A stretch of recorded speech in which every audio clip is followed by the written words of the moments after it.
ಒಂದು ವೇಳೆ ಇಂಡಿಯಾದಲ್ಲೂ ಜಪಾನ್ ರೀತಿ ಎಲೆಕ್ಷನ್ ನಡೆದ್ರೆ ಬಿಜೆಪಿ ಒಂದೇ ಒಂದು ಸ್ಟೇಟ್ ಅಲ್ಲೂ ಗೆಲ್ತಿರ್ಲಿಲ್ಲ ಅಂಡ್ ವಿಜಯ್ ದಳಪತಿಗೆ ಸಿಎಂ ಕೂಡ ಆಗೋಕಾಗ್ತಿರ್ಲಿಲ್ಲ. ಯಾಕಂದ್ರೆ ಜಪಾನ್ ನಲ್ಲಿ ಕೇವಲ 12 ದಿನ ಮಾತ್ರ ಎಲೆಕ್ಷನ್ ನಡೆಯುತ್ತೆ. ಮನೆ ಮನೆಗೂ ಹೋಗಿ ವೋಟ್ ಕೇಳೋ ಆಗಿಲ್ಲ. ಧರ್ಮದ ಹೆಸರಲ್ಲಿ ಭಾಷಣ ಮಾಡಿದ್ರೆ ಎಲೆಕ್ಷನ್ ಇಂದ ಡಿಸ್ಕ್ವಾಲಿಫೈ.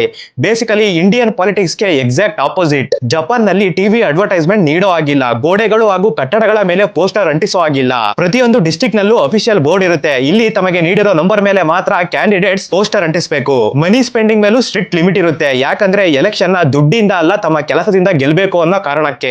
ಇನ್ಫ್ಯಾಕ್ಟ್ ಯಾರು ಯಾವ ಪಾರ್ಟಿಗೆ ಎಷ್ಟು ಹಣ ಡೊನೇಟ್ ಮಾಡಿದ್ದಾರೆ ಅನ್ನೋ ವಿಷಯ ಪಬ್ಲಿಕ್ ಅಲ್ಲಿ ಅಪ್ಡೇಟ್ ಆಗುತ್ತೆ. ಈ ರೀತಿಯ ರೂಲ್ಸ್ ನಮ್ಮ ಇಂಡಿಯಾದಲ್ಲೂ ಕೂಡ ಅಪ್ಲೈ ಆಗಿದ್ರೆ ವಿಜಯ್ ದಳಪತಿಗೆ ರ್ಯಾಲಿ ಮಾಡಕ್ ಆಗ್ತಿರ್ಲಿಲ್ಲ, ಮೋದಿಜಿ ಭಾಷಣ ಮಾಡ್ತಿರ್ಲಿಲ್ಲ ಅಂಡ್ ಮಮತಾ ದೀದಿಯ ಪೋಸ್ಟರ್ ನೋಡೋದಕ್ಕೆ ಸಿಗ್ತಿರ್ಲಿಲ್ಲ. ಜಪಾನ್ ನಲ್ಲಿ ಒಂದು ಸಣ್ಣ ವ್ಯಾನ್ ಬರುತ್ತೆ, ಕ್ಯಾಂಡಿಡೇಟ್ಸ್ ತಮ್ಮ ಆಶ್ವಾಸನೆ ನೀಡ್ತಾರೆ ಅಂಡ್ ಇಮಿಡಿಯೇಟ್ ಅಲ್ಲಿಂದ ಹೊರಟೋಗ್ತಾರೆ. ಇವ್ರದೊಂದು ಸಿಂಪಲ್ ಫಿಲಾಸಫಿ ಇದೆ. ಎಲೆಕ್ಷನ್ ಅನ್ನೋದು ಒಬ್ಬ ಜವಾಬ್ದಾರಿಯುತ ನಾಯಕನನ್ನ ಆರಿಸೋ ವಿಧಾನವೇ ಹೊರತು ಯಾವುದೇ ವ್ಯಕ್ತಿಯ ಪವರ್ ತೋರಿಸೋ ವೇದಿಕೆಯಲ್ಲ.